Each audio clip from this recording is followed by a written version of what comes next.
Just making sure that I am live.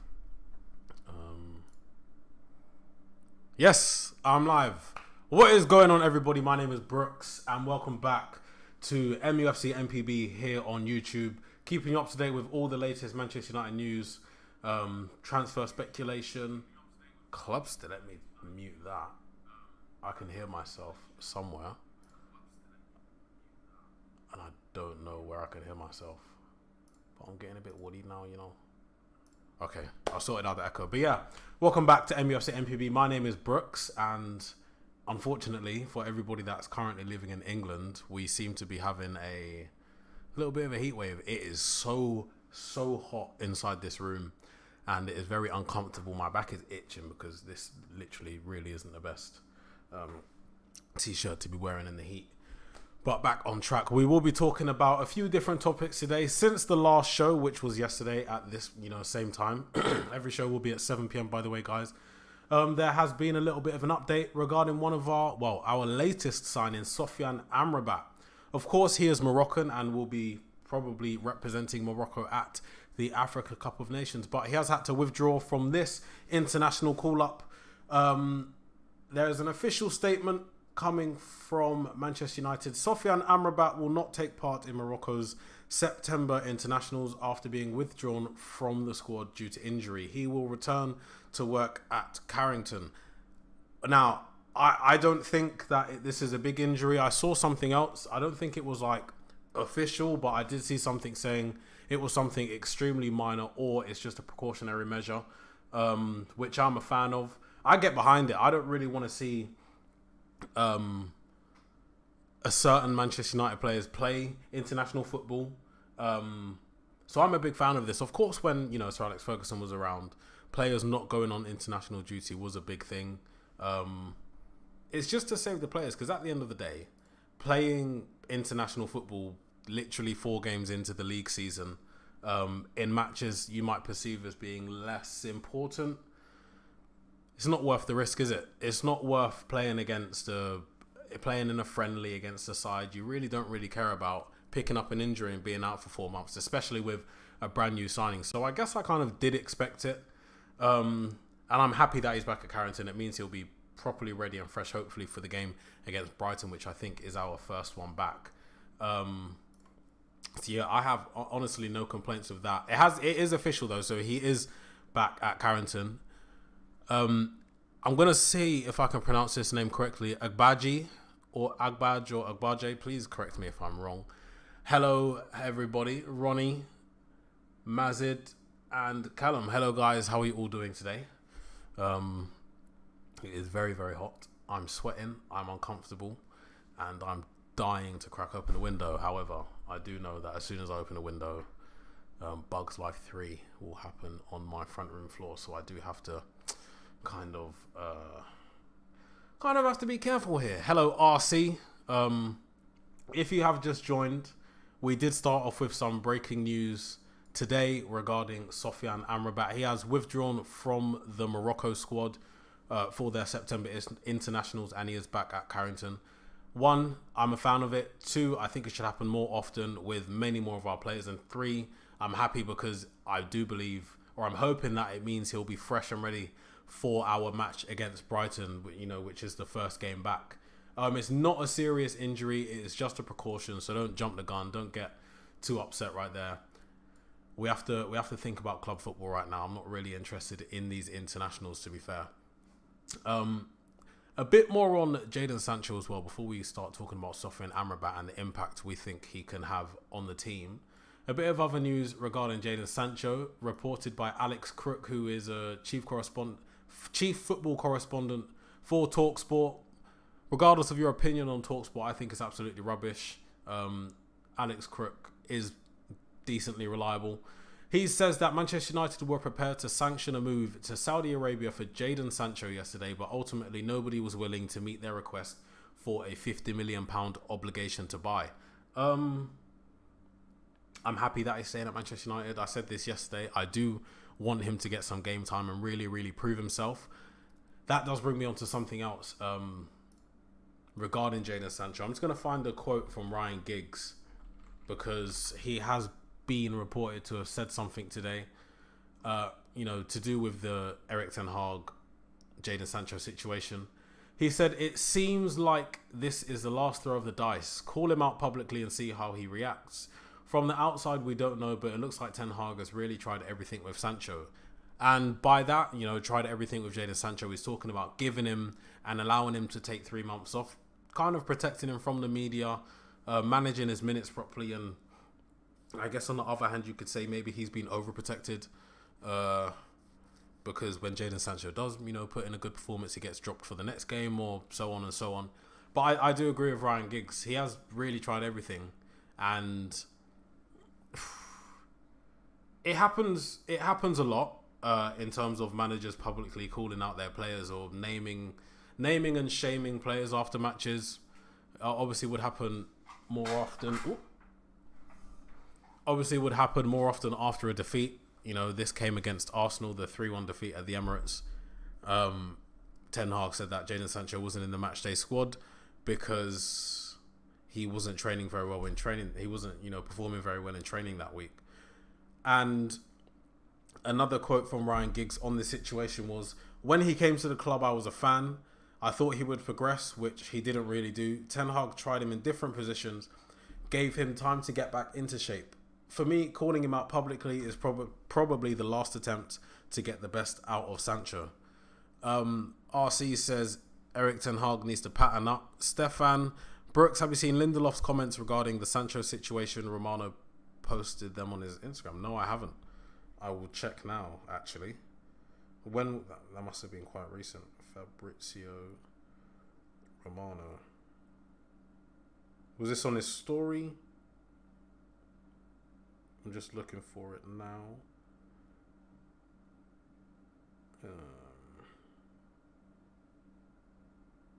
I can't see anything on...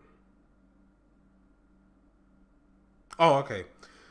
This was posted half an hour ago by Fabrizio Romano on Jadon Sancho. Lindelof said, "I love Manchester United and I still have a contract, so I can stay. So I can say that my exit this summer wasn't close at all. I'm happy about that. Sancho, ? Many things are written about United and it will always be like that. We are a United group. I don't think about it." Pretty reserved comment, I think, there from Victor Lindelof. He's right. Everything under the sun is written about Manchester United. And as a Manchester United player, it is something that, you obviously do have to take into consideration. It's something which I'm 100% sure the players will be briefed on, prepared for. They might even have some mentors to help deal with, all the criticism and unjust reports that get reported on them, that get published about them. So I'm not surprised at that. I don't really take anything from that answer, really, apart from the fact that Lindelof is self-aware. But yeah, I didn't see that until now. Big Ron, happy Friday, folks. Big up Anton and the community. Thank you. Big up yourself, Ron. Ronnie says, Eric probably giving Jadon some tough love, I think. Yeah, and I think, look, everybody's different, and certain managers' man management and coaching style will suit some players better. It's why when one manager gets sacked, certain players might step up and they might perform well under the new manager. That might be from various different things, but I think man management and being able to connect better with your manager is an important factor in that. So maybe, look, Jadon Sancho isn't a rubbish player. We've seen him play. We know what he can do. Maybe sometimes it just doesn't work out. When you sign a new player, it doesn't always work out regardless of who they are. Look, we got Sanchez. That was one of the worst things I've ever seen. Jadon Sancho at Dortmund was one of the best wingers in world football. And he really has... I wouldn't say he's declined. He just hasn't been able to reproduce his form or ability at Dortmund at Old Trafford. And sometimes it happens. I didn't want it to happen to Sancho because Sancho's one of my favourite players. I like him. He's from London. He's a local boy. I feel like there's, for me personally and, a lot of my friends, there's a bit of connection there because he's from the same side of the river. But it just hasn't worked out. And I think it's getting to the point now where Manchester United, Erik ten Hag, Richard Murta, hopefully for not much longer, might have to look at the situation and think, how much can we get for Jadon Sancho? Because, they did pay a lot. I won't deny that, but if they don't think it's going to work out, they can't give him a new contract because there is he hasn't earned it. He hasn't earned the new contract. They can't leave it for too long because he might not renew and then they have to let him go for pennies, which they don't want to do, obviously. But at the same time, if they were to try and sell him tomorrow, they'd have to try and recoup as much money as possible. I think you could get 60 million for him from the right team, from the right manager, a manager and a club that can see the potential and see what is there already, as well as what he can grow to. Because remember, he's still young. I think he's 23. I know he's younger than me, and I'm 24, so it would make sense that he's 23. But January, well, for this season really will be make or break for Sancho. RC says, I think he should let Sancho do his thing on the field. I agree as well, but then at the same time, you've got Pellistri there who deserves a starting opportunity more than Jadon Sancho. And two, we've had a terrible start to the season. From the manager's point of view, I don't think he'll be thinking, I need to be starting Sancho, because he hasn't performed really as of yet. And we're already, 6 points behind the top of the table, and we're only 4 games in. So I don't know if he really wants to be taking those risks as often as we think he should, because it just hasn't worked out so far. Ronnie says, I love Jadon, but I feel he was a luxury player that the club brought. There is a bit of that, but then at the same time, no, because he was amazing at Dortmund. So I don't think he was a luxury player. I think in hindsight, it's easy to label Jadon Sancho as a luxury player, but I really don't think he is because of what he was showing when he was playing in the Bundesliga. Mazid says this is the last chance for him. Yeah, I agree. Definitely this season is the last chance, if not between now and the January window. He's got 2 years left on, so we could get 50 mil. I want between 50 and 60 million. I honestly can't remember the whole fee, but I don't think it was... Wasn't it like 82 or something? If we can get close to 60 million, I'd let him go. Because then you could reinvest that in somebody else. You could go and get someone like a Shesko or something like that. I know he's not a winger, but I think we have honestly more than enough wingers. Big Ron says, I think Sancho is confused in getting some mixed signals from Ten Hag. In the summer, he was doing that false nine stuff, season starts, and Ten Hag benched him for Garnacho. And yeah, I think that comes into it as well. But also, we didn't have a striker in pre-season. We hadn't signed Rasmus Højlund. So maybe... I don't know what gets said between them, but I'd be thinking Sancho's playing there as a stopgap. I don't think... I would be surprised if Sancho went into the first game of the season thinking that he's going to start and be the false nine for Manchester United. I'd be surprised at that. I just really think he was playing there because we hadn't signed the striker that the manager wanted yet. And I mean, he did well there. Like, we know he can play there now, and I think Ten Hag knows that as well. But now that we have Højlund, he's definitely not going to be getting any starts at the centre forward position, in my opinion. To be honest, we can't get rid of him without a backup, and no one is trying to come to us right now. Look, with the wingers, we have Rashford, Garnacho, Pellistri, Antony, Ahmad, and Sancho. You could play Mason Mount on the wing, but I'm not going to put him as a winger. So we have 6 wingers for 2 positions. Now I think, well, you've got Rashford who can play up front as well, but I wouldn't play him up front. So then we have 5, if we get rid of Sancho, we have 5 players for 2 positions. Me personally, right now I'd be starting Pellistri. If Ahmad was available, I'd be starting Ahmad. I think he's brilliant, but obviously he's out injured. If we were to get 50 to 60 million for Jadon Sancho, then the club would be looking at replacements, more than capable replacements, because 60 million is a lot of money. I reckon you could go to Italy and get someone like Federico Chiesa, or, well, he would be my choice from Italy. You wouldn't be able to get Kvaratskhelia for that money, but that's something that we can talk about in the future if Sancho does go. But, for the time being, he is here. As I said, if we can get close to 60, I'd let him go, but he's staying for now. Big Ron says, I think Sancho's confidence mojo is quite fragile and brittle. Yeah, like, I think it's pretty clear and pretty obvious that he might not be the strongest mentally. And I think all of these reports and all of this stuff and all of the rubbish that gets published about him, it really isn't helping, which is in direct contrast to, everything that gets published in the media about, be more aware of people's mental health, especially men's mental health. That Dele Alli interview came out and he talked about, he referred to the media like messing him up a little bit. They don't care. Like, it's all about clicks. It's all about the money they generate from the revenue online. They don't care. It will carry on happening. So unfortunately, he's just going to have to find a way, whether it's through the club, whether it's through hiring someone, speaking to someone, going somewhere to help him get through that. Because at the end of the day, the scoreline doesn't care whether you're not the best mentally or it's a ruthless business. And Erik ten Hag understands that and knows that. He mentioned it,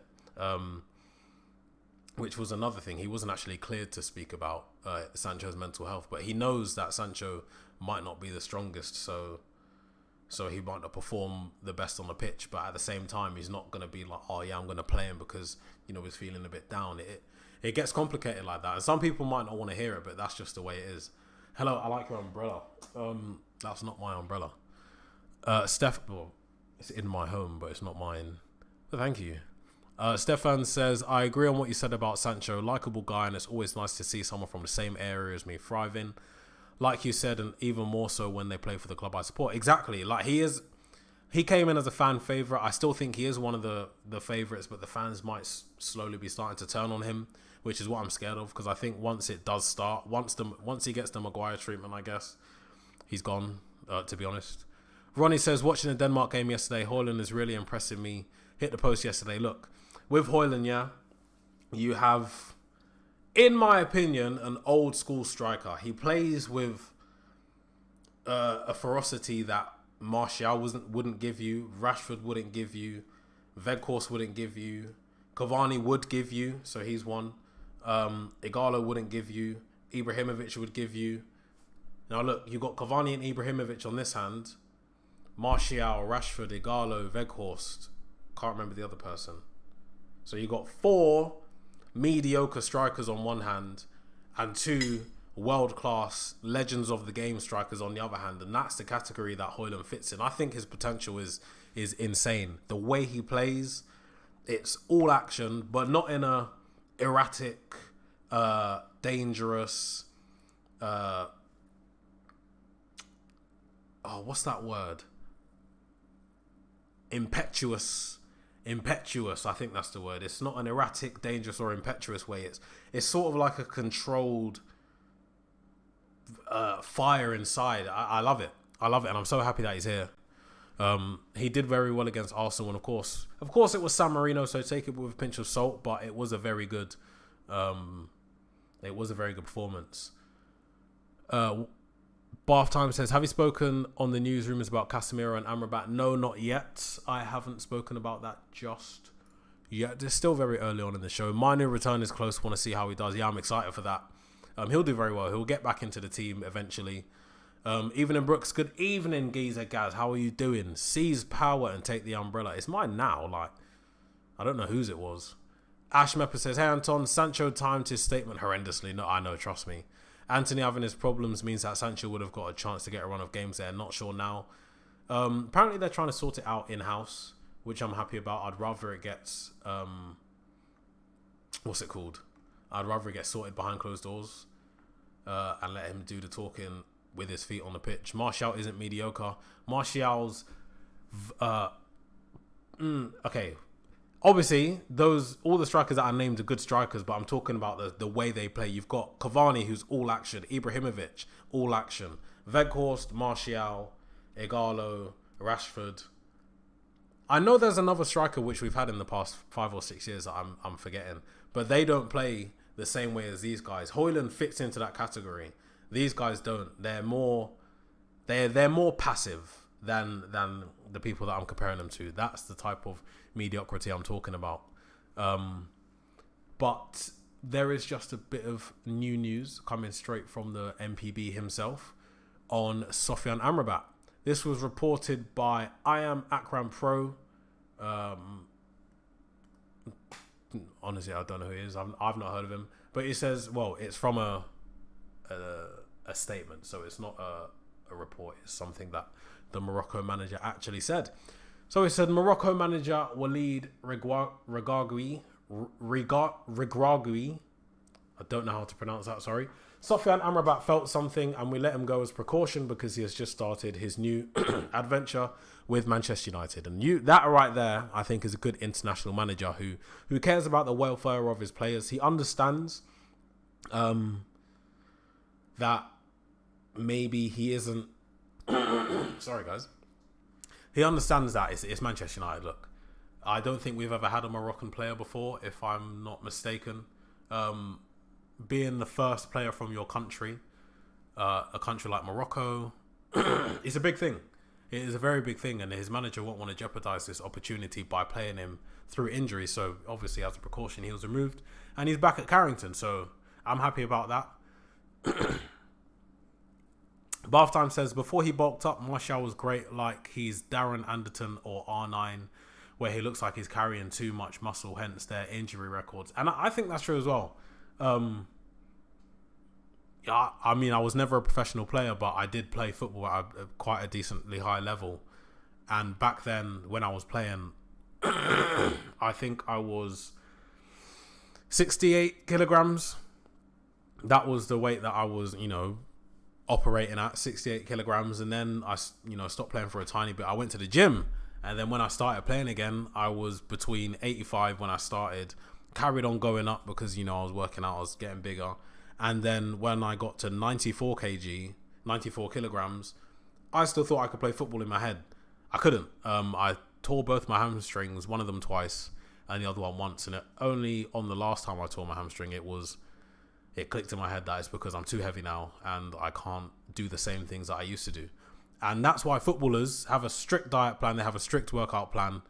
And you might have even heard, I don't know how long ago I heard this, maybe a few months, but I think it was Jose Mourinho or Pep Guardiola. You have a weight that you have to stick to. Like, you just stick, no ifs or buts, you stick to it. And if and the managers wouldn't play their players, it was Mourinho or Pep Guardiola, I'm sure. They wouldn't play the player if they were even like 2 kilograms above their designated weight, because it's dangerous. You can injure yourself. You can rip muscles, ligaments, tendons. Hip flexors are a big thing as well. I don't think a lot of people realize that they have them, but hip flexors get torn a lot. The little niggles, it's terrible. Mazid says Delo and Fernandez starts for Portugal. I really want to watch these matches as well. Zakaria says, I'm Moroccan and the coach said that Morocco coach is very close to the players and he is very smart. Yeah, he sounds like a smart, sensible, selfless coach, and I'm a fan of that. I really am a fan of that. I'm not a fan of Shaw at the England camp though, I'll say that. MUFC lad, hello. What do you think of Mainu? I love Mainu. I've been watching him for years. I like watching a lot of the youth football. And listen, obviously I'm not a fortune teller, nor I am the Manchester United manager, nor am I the Manchester United manager, but you could tell he's going to be a first team player at the club. A lot of players that come through, obviously at the youth system, don't make it, but you could just tell. Mainu, Garnacho, Hansen Aaron, I really wanted Gerardo. They're all going to make it, you can just tell. Bath Time says, you're around 5'9", 10. I can't play any weight over 70 kg. I'm 6 foot, so I felt I wanted to bulk out, but I obviously didn't research enough. I was just too heavy. Mazid says, great to see that Scaloni also didn't play Leacher at all. By the way, that Messi free kick was pure art. I don't want to see Martinez play this international break. I don't care. I don't want to see him play. It's just not worth it. It's honestly not worth it. Argentina are going to win their games anyway. And yeah, that Messi free kick, it's not even surprising anymore. When he steps up for a free kick, you kind of just expect it at that point. Sounds like Pep with Calvin. I think it was with Calvin Phillips. Or that might have been one of the times, but I don't think it was that specific example that I was talking of. But he did mention that he came back from, it was either international or the holiday overweight. Big One says, hamstring, good to hear you are at least pulling something. Listen, you must write these down before you come into the show. Is every show you got one different thing? Funny guy, funny. No, I'm a centre midfielder. I play centre mid, but I'm getting very worried about Martinez's performances in a higher line, and I think his legs are too short in wide areas. Honestly, I'm not worried about Martinez. I don't think any of our players, apart from 3 or 4, have had a good start to the season. So that's why I'm not too stressed. If we were performing well and Martinez couldn't keep up, or he couldn't perform at the level that the rest of the team was, then yeah, I'd be a bit more concerned. But I do understand he's had a few shaky moments, a few rash challenges, which maybe last season he would have made. But, you know, anytime you do get any sort of injury, the comeback is a bit slow, and you do have to, you know, gradually get back to your best. And when he is back to his best, he's one of the best defenders in the league, and I'm not really worried about that. I just saw something on my screen that I wanted to talk. I can't remember where I saw it.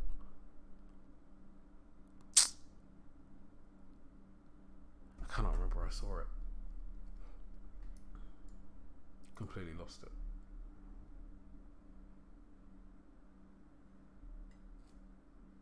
Oh, sorry guys. Oh, here it is. Okay. I spoke yesterday about one of our former players, Axel Twanzebe. He was linked to a club, but he has now officially signed, I believe it is, for Ipswich Town. So even though we probably definitely won't be getting any money for that, somewhere of the Deadwood. Here in the name of Ezequiel. Why is it with an X? Whoa! Are you serious? Anthony's been arrested. Let me see if I can find that tweet. FaZe TTV Jack just says Anthony has been arrested on suspicion of grape. So I'm just gonna see if I can find that on Sky Sports, because if that's true, then 1, this is a whole absolute total mess, and 2, what the hell? You got to think here about the club. Do they do background checks on the players? I can't see it. Where is this on? I can't find it on Twitter. So when I don't know what to say. I can't see it. Mazid says, here in the name of Ezequiel Palacios, the Leverkusen DM as an option for a long-term Casemiro replacement. Do you have any idea of how good he is? I've seen him a few times, and I know just, from the grapevine and, going through social media, seeing people talk. Apparently, he's very good. I think he's a very good player. He's young. He's under 22, if I can just confirm that.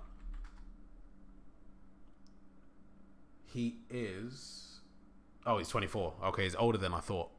Yeah, he's 24. I thought he was a bit younger than that. But yeah, apparently he's very, very good. I don't know. Maybe it's because I'm a United fan and we always sign someone big. Or just the fact that we don't have the best record in recent years of developing talent. But I don't think we should be going for... I don't know. I really don't know. It's such a difficult situation because... Yeah, you sign someone like Palacios under Ferguson, you're like, yeah, this is going to be sick. He's going to be one of the best. But now it's like you sign an up-and-coming player and you instantly think, should he be coming to United? Is he going to progress here? Is he going to carry on at that trajectory that we signed him at? I don't know. And it is something I worry about. I do know who he is. I've seen him play quite a few times. And Leverkusen, I believe, are doing quite well with Xabi Alonso as manager. But yeah, I agree with MUFC Lad. I know it sounds a bit snobby, but I would go for a bigger name than Palacios. If Verratti wasn't made of a breadstick, I'd go and sign him. I love Marco Verratti. I love... I don't know. I feel silly saying these players because of the situation that we're in. We probably will never be able to get them. I love Valverde. I loved Moises Caicedo, and I'm still very, very annoyed that we didn't sign him for $5 million. There's been reports that Enzo Fernandez might be trying to leave Chelsea soon if they don't fix up and if they don't actually sort themselves out. I'd be straight. I don't care. 120 mil. I'd be straight in for that. What's that guy that used to play for Fulham? He now plays for Napoli. Zambo Anguissa. I like him as well, and he's not old. He's still got very many years in front of him at a very high level. I think we could go in for someone like him. Yeah, Tchouameni's good. There are a few, not so many, but there are a few good centre defensive midfielders out there, or defensive midfielders that we could go and get. Bath Time says, very young to be a behind the ball CM. Normally you don't see that until late 20s like Jorginho or even Pirlo. Yeah. I would have gone and got Declan Rice. Not saying he's better than Casemiro, but just to be able to have that competition now, keep both players on their toes, rotation would be almost effortless. The one I've heard of Redondo, not the old one, but I've heard of this Redondo. No, that was the one at the Women's World Cup. My bad. The one you should love and immediately look up is Fede. I don't know if it says Federico or Fede, but Fede Redondo, the best young six I've ever seen. Tell me what team he played. Well, tell the chat what team he plays for, and we'll do some research. But I'm just following up from his last comment. FaZe TTV Jack says, Manchester United acknowledges the arrest made against Anthony and notes that the police are conducting inquiries. Pending further information, the club will be making no further comments. They didn't make a comment anyway, so... Oh, it's his son. Okay, that makes sense then. With such a, with the same name. What team does he play for? Because at the moment, as a natural-born specialist defensive midfielder, we only have Casemiro. Amrabat obviously can play there at for him a very high level. But I would want to see both of them in the same starting 11, not one or the other. So I really do think that we do need to go in the January window, by the way, not next summer, for a backup to Casemiro. Because Manu won't be, for many years now, the sole CDM. He won't do that. Unless he progresses even higher and faster, Ten Hag won't put Manu as that sole CDM. He'd be there as the 8 or someone to sit alongside Casemiro in a double pivot. But yeah, we do need to go in for a new CDM. I have heard of this Fede Redondo, and I just don't know much about him. But Argentinos Juniors. Spence Barkhouse says, hello Spence Barkhouse, by the way. A lot don't realise Ten Hag used to find gems at Ajax. Maybe he's doing similar here. Whether we actually go for these types, who knows? I mean, we missed out on Caicedo for 5 million, Haaland, Bellingham, etc. I know we missed out on Caicedo and Haaland because the club just didn't want to do it. Maybe they didn't believe in Oli and Ranić, or maybe they just didn't want to get players that aren't household names yet, because we tend to do that. Wasn't it Overmars and Van der Sar that signed the players at Ajax? Yeah, they had a director of football. Can't remember who the director of football was. I don't think Overmars was the director of football, and obviously Van der Sar was the chief. Was he the director of football? But yeah, Ajax have directors of football. I think, obviously we don't have one, but at the moment it's going to be Ten Hag scouting these players, really, isn't it? He's going to be, CEO. He was Van der Sar was CEO.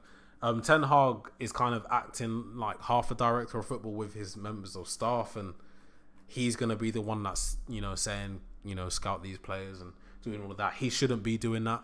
He should be solely focusing on the football on the pitch, giving instructions to scouts, to the director of football to do their work that they're meant to do. But obviously we don't have one.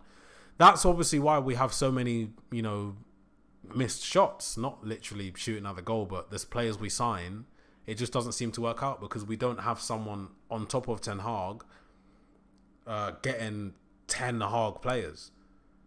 It might sound silly, but having someone else being able to analyze you, the way you work, the way you play, the way you come across to people, having someone analyzing all of that plus the way that your team plays is so much easier for someone from an outside point of view, i.e. sitting in the stands, watching and taking in everything, to think of someone or find someone or be able to identify someone that would fit. We need a new left back. I'm the director of football. I know exactly what's going on. I know everything about Ten Hag, the team, the tactics, the style of play, the teammates, the players. I know all of that. So I can go to Ecuador and watch the second division and think, that guy looks like he's going to fit perfectly. He has a high potential. Let me recommend him to the manager. Let's go and get him. But instead, we just have Ten Hag. It's self-reflection is always more difficult than someone else reflecting you from an outside professional point of view. And that's why I think we've just had so many missed shots in terms of signing players. We really do need to get a director of football, but of course it's not going to happen when the Glazers are still here. Bath Time says, if you look at the mins from the last United fan forum on the website, they talked in detail about how scouting and signings worked at United. I haven't seen that, and I don't really want to watch it, because whatever they say, if they don't say that signings haven't been good and haven't paid off fully, then they are wrong and they are lying. Because we can see as fans, pundits can see, and I'm sure the players can see themselves, that we buy too many players and have such a low success rate in terms of the players that, you know, perform well for more than 5 games in a row. So that's all I can say on that. Let me just double check to see if there's any more updates regarding Manchester United, because actually we've gone through it quite quickly today. But keep asking questions, guys, if you have any. I'm obviously here to answer. Bath Time says it's on the Manchester United website. There's some interesting stuff in there. I unfortunately don't. Do you know what? I've just come across this, and it is about Ezekiel Palacios. I don't know if I can put this on the screen, you know. I don't want to get the channel in trouble or anything. But in the comment section, by the way, tell me who you would sign as the Casemiro cover/replacement for maybe January or the summer. It's on the Manchester United website. There's some, what level step did you play at?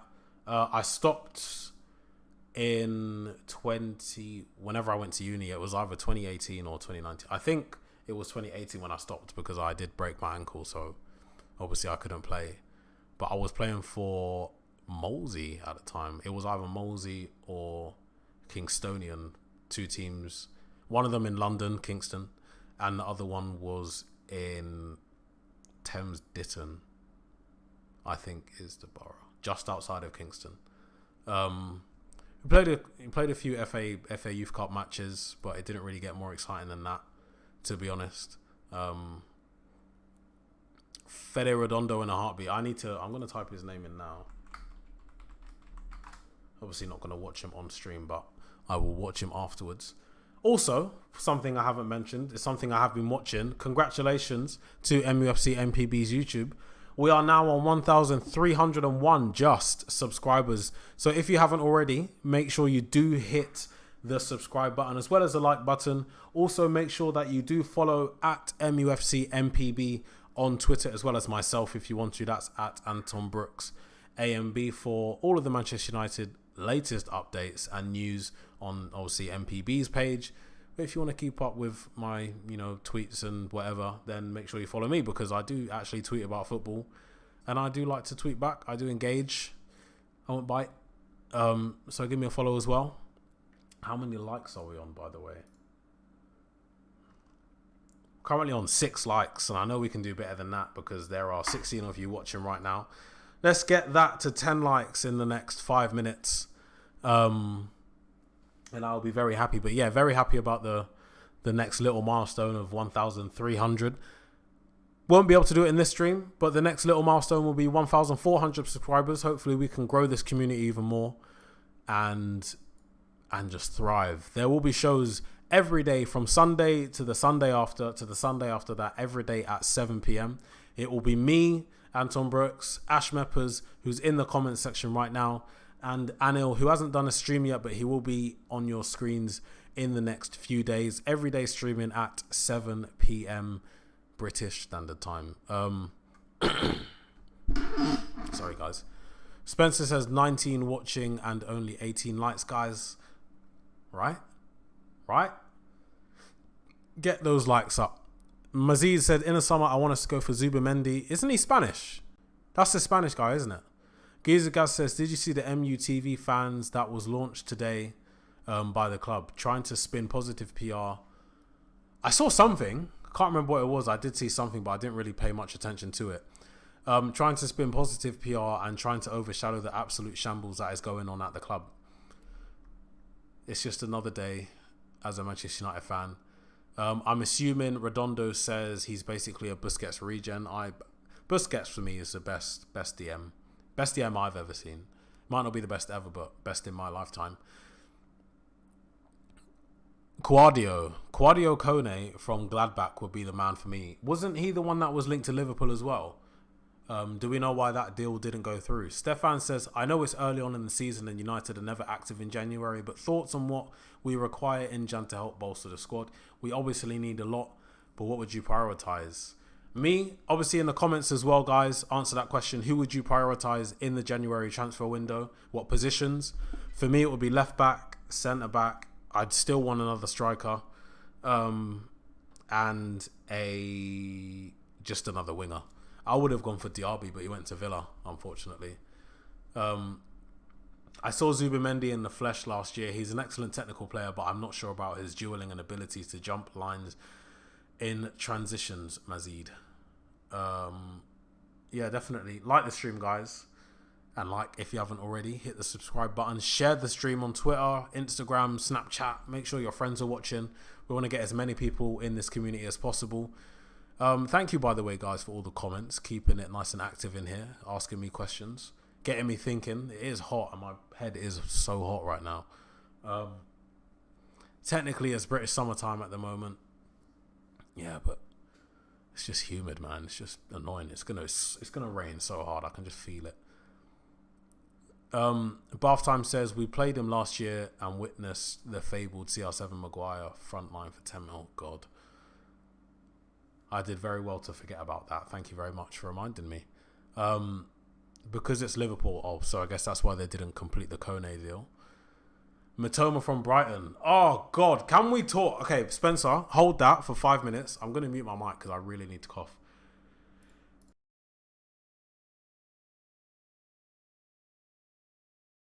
I think I'm getting ill.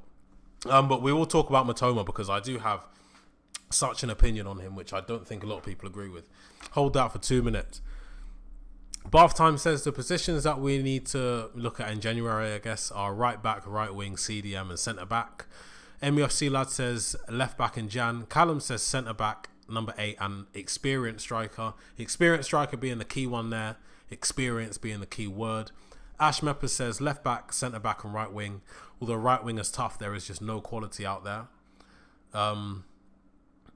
MUFC Lad says striker, centre back and CDM for me, depending on right wing situation. So I guess the general consensus here is a centre back, a striker and a winger. Centre back, striker and a CDM. So technically, a spine. We just need a spine. Giza Gaz says the most important positions we need to look at. Why is this? There's something like right blocking the words. Need to look at are the ownership, CEO and director of football. Be realistic though. Be realistic. All jokes aside, we have to be realistic with that because I don't think. I'm hoping that the club gets sold before the end of the year, before January, but I just don't think it will happen. But as a winger, Matoma. Now, hear me out, guys. I tweeted someone earlier. I was, had literally one back and forth with him. But it was about Matoma. Now, there's a page, I don't know if it's a big page or anything, but there's a page on Twitter called United Bradley, and he said, build your own Manchester United 11. So I'm reading it off my phone screen.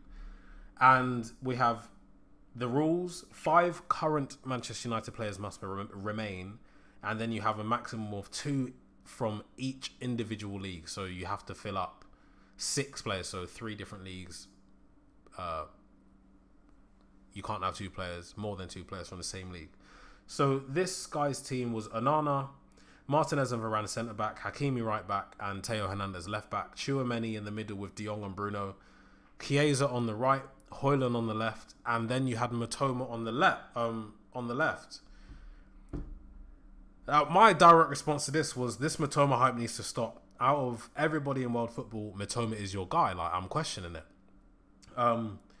So someone who I've presented with before called Triple M Cool said, you don't rate him, or do you think people are jumping too early on the hype? Now, this is, I don't know, I seem to speak about Matoma a lot. Now, I said both. I do rate him, but I think there is definitely too much hype. He's in his prime years right now, and I don't see much improvement happening. I think a big move could be too much for him. He's 26, performing very well in a relatively non-threatening Brighton side. Now, with Matoma, when he came to the Premier League, you know, you have all the social media stuff. It's, you know, he did a university degree or a dissertation on the art of dribbling. And then obviously he's a good dribbler. That's one of his best attributes. But when you come with that sort of novelty around you, anything you do in terms of dribbling, it's looked at through googly eyes. People can't get enough of it. And it's like, yeah, he's good. He's a good winger. For me, he's not top 10 in Europe. I think I could name 10 better wingers. If you think you can name 10 better wingers than Matoma, let me know in the comment section down below. But I just don't think, because he's at Brighton, there is no pressure. They are they're overperforming. And I think they're thriving off it. I think if he made that move to a City or an Arsenal or a United or a Chelsea, I think he would crumble. And honestly, I know he's good. I know he's a very good player. I just don't think he's at the level that people make him out to be. And there's a big difference. He's definitely not top 10, in my opinion. But yeah, those are my thoughts on Matoma. Let me know what you think on him. Bath Time back on Zubamendi says, I was there for it. I couldn't believe what I was seeing. Bath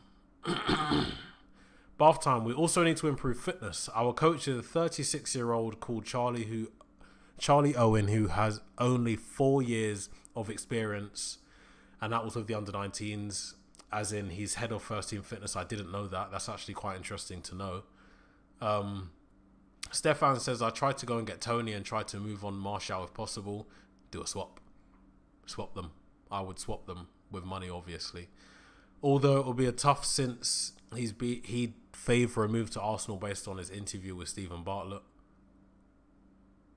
Oh, sorry, Tony's. I thought you were talking about Martial wanted to move to Arsenal. Yeah, MEFC Lab Matoma was 26. I honestly thought he was like 20, 21, to be honest. Teo, I think that's how you say the name. Teo Reed says he's good. He's top 10. He's not top 10. Top 10 wingers, top 10 left wingers in world football. You've got Rashford. Okay, I've got, this isn't in order. You've got Rashford, Vinicius Junior, Martinelli, Mbappe, Federico Chiesa, Rafael Leao, Heung-min Son. Does Coman play on the left or the right? You know what? Bayern Munich's attack, you've got two left wingers with Gnabry or Sane and Kingsley Coman. You've got Raheem Sterling's better than him. I don't know how I'd forget Raheem Sterling. So that's 10 already. I could still go on. You've got Oyarzabal from Real Sociedad. You've got...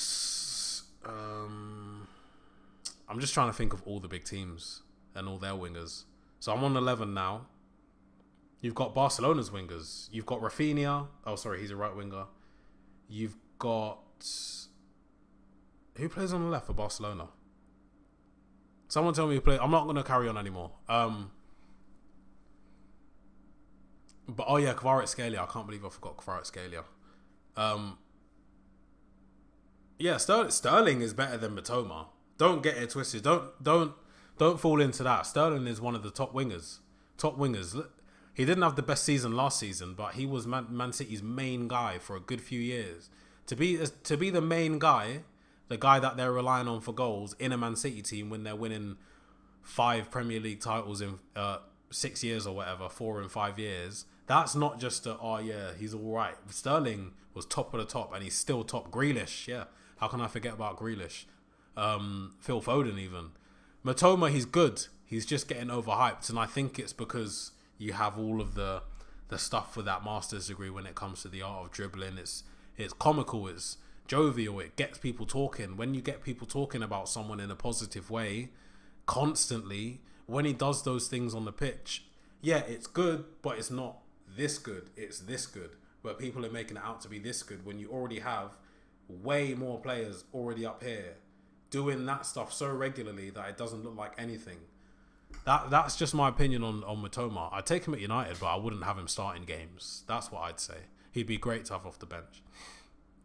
You ever hear about Steve Bruce's career as an author? I didn't know he wrote books, honestly.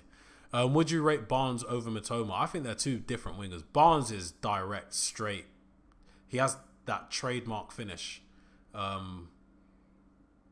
Obviously not as good as Henry, but making that run, a ball slid through first time or one touch, and then pass it into the corner. Yeah, Mitoma wouldn't start games for United. He wouldn't get in over Rashford. He just wouldn't. You're just name calling players that play in a big team. They play for big teams because they're very good. Rafael Leao plays for a big team. He's very good. Kvaratskhelia is very good. Martinelli is very good. Raheem Sterling's very good. Kingsley Coman, Leroy Sané are very good. Grealish is very good. Rashford's very good. I can't remember the other people I said. Ayarthabel's very good. Listen, Mitoma's good, but he's not as good as Mbappe. These guys play for big teams for a reason, and they post good stats for a reason in big teams for a reason. Diaby is better, but it's just he plays on the right. I was talking about left wingers specifically. What is the job of a winger? Scoring goals, assisting. Yeah, end product. Giza Gaz says, I'm a big fan of Gibbs White. Impressed me last season. Had a good Euros in the summer and been one of the Forest standout players this season. Now, Gibbs White is another interesting topic. I'm so torn on him. I do like him, but I do feel like he overdoes it sometimes. Like, you see when I was talking about Højlund and I said he's got channeled aggression, but it's not erratic. Sometimes Gibbs White is erratic. Sometimes it looks a bit too emotional with Gibbs White. And I think Nottingham Forest is the perfect team because they're not expected to even finish in the top half of the table. And he is one of their best players, probably now their best player that Brennan Johnson has gone. But I think that team is perfect for him to develop a little bit more. I think I could see him playing for Tottenham or someone like that, to be honest with you. I don't think he can play for a team that's trying to challenge for Europe or trying to challenge, for like a European trophy or trying to challenge for like the Premier League just yet. But I think in the future, yes. He's good. I do like him, but I also am very aware of the flaws in his game. Bath Time says wingers provide width. Technically, yes, but I get what Teo's saying. Look, Mitoma is very good, but there are, as I said, at least 10 better wingers better than him. 10 wingers in Europe better than him. In the Premier League, he might be top 5. Wingers. Might be, but probably not. But as I said, I just think he's overhyped. That's not me saying he's rubbish. I just think he's overhyped. But I do think he's good. He fits well in that Brighton team. Obviously, De Zerbi is getting the best out of him. And he's getting the best out of a lot of Brighton players. Mitoma is just a bit... Yeah, Zaha's better than him. Zaha's better than Mitoma. But he's not in the Premier League. And I haven't seen him play since he left Palace. So, if you could sign a Wonyi right now on loan until the end of the season, would you? No. McTominay, another goal for Scotland. Oh yeah, the matches. Thoughts on João Pedro? I like the look of him so far at Watford and Brighton. Oh yeah, I like him as well, but I don't think he could play for United. Evan Ferguson, on the other hand, could play for United, but probably not João Pedro just yet. Speaking about Evan Ferguson and the possibility of new strikers, Benjamin Sesko, what a player. Maybe we'll go back in for him in the future. But this will be the last few minutes of the stream. Get any more questions in that you have, but I just will remind you, let's see if we can get to 1,400 subscribers as quickly as possible. So if you haven't hit the subscribe button, make sure you do give that a little click with your mouse or your phone if you're watching on a touchscreen. Let's get a few more likes on the video, guys. If you haven't already, make sure you do follow at mufcMPB over on Twitter. I will type that in the chat here, as well as myself, Anton Brooks, AMB. 2 places which you can keep up to date with all the latest Manchester United transfer news, and on my page, reacting to news, talking, asking questions, blah blah blah. Ash Meppers says, modern football, there are more wide forwards than wing. In modern football, there are more wide forwards than wingers, and I think what you measure the top ones off, like Rashford, Saka, Salah, Mbappe, is goal contributions. Correct. Modern football is different to the way it used to be even 10 years ago. I saw a funny TikTok earlier, a satirical one.